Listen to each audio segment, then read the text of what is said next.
Yo, what's going on, guys? It is your boy, Johnny Cage Banger here with 6 things you should know in FL Studio when making beats. So, number one is going to be your sampler. So, whenever you drag a sample over to your channel rack, it comes with a sampler. So, in the sampler, we have what's called a quick fade out. You use your mouse or your trackpad or whatever it is to click and drag this up and down. What this is doing is fading out a lot of the noise in the sample so you can get a much tighter hit. So let's hear it without it. Yeah, so when you fade it out, you get a much tighter sound. See that? And it's all natural without having to have that stop effect like it's stopping. It's fading out. It's a fade out. You can do it however you want to do it. So that's number one. Number two is going to be the time stretch. So let's say you grab the sample out of your boy Johnny Cage's Sensei's Rare Flute sample pack. What is this? Number 5. So we got the number 5. What is this? Moment.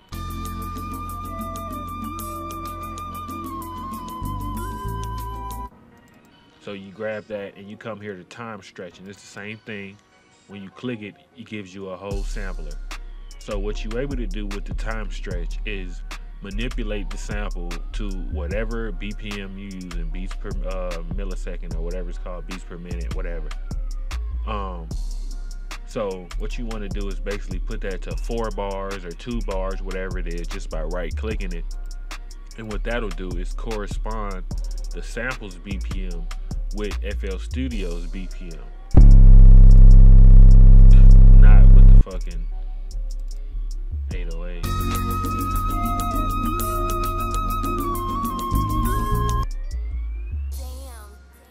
So if we set it to 4 bars,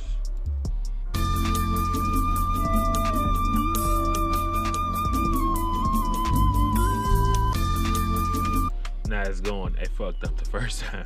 But that's the first thing with the time stretching. You're able to do it like that. So boom. The next one is pitch shift. So the pitch shift is right here along with the time stretching and E3 generic. If you've seen a lot of my tutorials, you see me do that.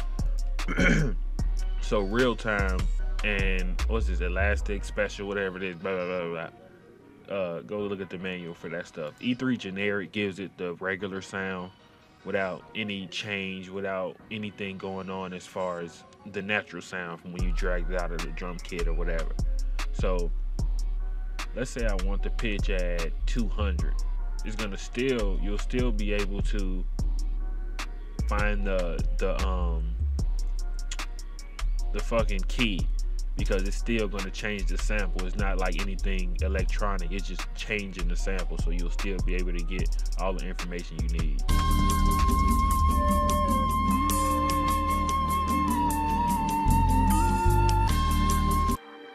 So it sounds pretty good. Let's see if we take it to 400.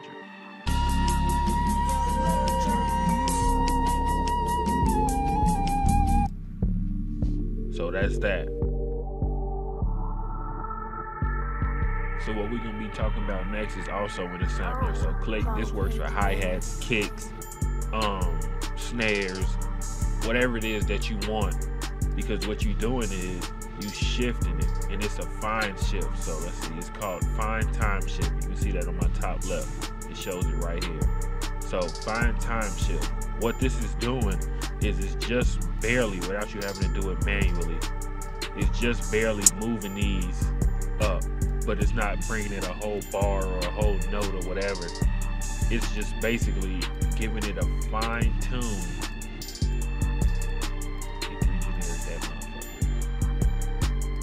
It's giving it a fine tune so that it's not just one way with the beat.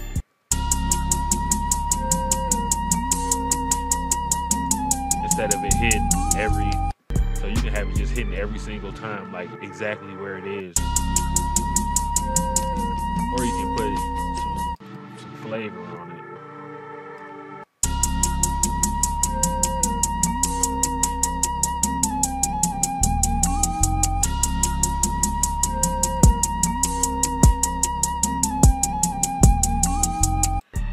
also works well when I was talking about the time shift. If you can't get something to change its octave, like if you pressing a kick. So let's say I bring this kick, I change the octave on the kick.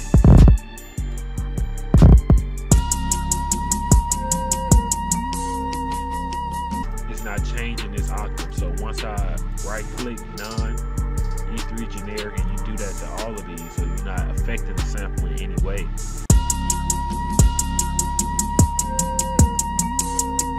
Now it'll change.